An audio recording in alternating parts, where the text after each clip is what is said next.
मध्य प्रदेश सरकार एक तरफ स्वास्थ्य सेवाओं को बेहतर बनाने के लिए हजारों करोड़ों रुपए के बजट का दावा करती है। सरकारी आंकड़ों में अस्पताल में आधुनिकीकरण हो रहा है, मेडिकल सुविधाएं और नवजात शिशुओं की सुरक्षा के लिए बड़े बड़े काम हो रहे हैं। लेकिन जमीनी हकीकत क्या है, इसकी तस्वीर भिंड जिला अस्पताल से सामने आई है, जहां अस्पताल की बदहाल व्यवस्था ने एक बार फिर सिस्टम की पोल खोल कर रख दी है। भिंड जिला अस्पताल के एसएनसीयू वार्ड में उस वक्त चीख पुकार मच जाती है जब वार्ड की छत पर लगी सीलिंग अचानक भरभराकर नीचे गिर जाती है।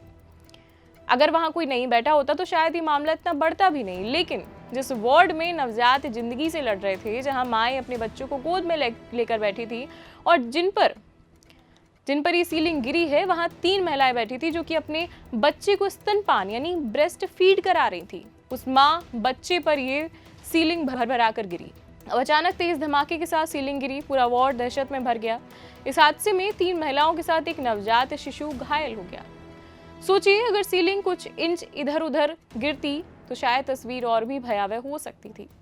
घटना के बाद अस्पताल में अफरा तफरी मच गई। घायल महिलाओं को ट्रॉमा सेंटर में भर्ती कराया गया, जबकि घायल नवजात का इलाज वापस से एसएनसीयू वार्ड में डॉक्टरों की निगरानी में जारी है।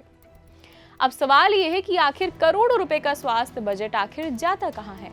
सरकार स्वास्थ्य सेवाओं पर लगभग 23,747 करोड़ के आसपास खर्च करने का दावा करती है। अस्पतालों के आधुनिकीकरण की बात होती है, लेकिन अगर नवजात वार्ड की छत ही सुरक्षित नहीं है तो फिर ये बजट आखिर किस काम का है? ये बड़े बड़े दावे किस काम के हैं?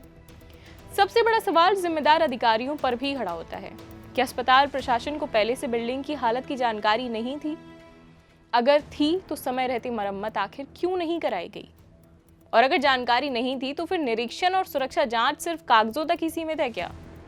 घटना के बाद वहां civil surgeon doctor RN Rajoria मौके पर पहुंचते हैं। उनके साथ SDM, CSP और पुलिस अधिकारी भी अस्पताल पहुंचे और उन्होंने जांच के निर्देश दे दिए। लेकिन सवाल अब भी वही पुराना है कि क्या हर हादसे के बाद सिर्फ जांच ही होगी? जिम्मेदारी कौन तय करेगा? क्योंकि ये सिर्फ सीलिंग गिरने की घटना नहीं है, ये सरकारी स्वास्थ्य व्यवस्थाओं की गिरती हालत की तस्वीर है।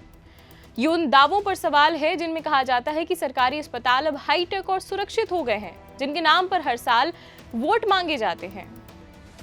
भिंड में तो भगवान का शुक्र रहा कि कोई बड़ा हादसा नहीं हुआ, लेकिन अगर यही सीलिंग किसी नवजात के ऊपर गिर जाती जो वहां भर्ती थे, तो क्या तब भी इसे सिर्फ पुरानी बिल्डिंग कहकर टाल दिया जाता? सरकारी अस्पताल में इलाज कराने आने वाले गरीब मरीज आखिर जाएं तो जाएं कहां? क्योंकि यहाँ बीमारी से कम सिस्टम की लापरवाही से ज्यादा डर लगने लगा है। खैर, आप इस पर क्या सोचते हैं, आप क्या विचार रखते हैं, ये हमें कमेंट सेक्शन में जरूर बताइए। अभी के लिए इतना ही, धन्यवाद।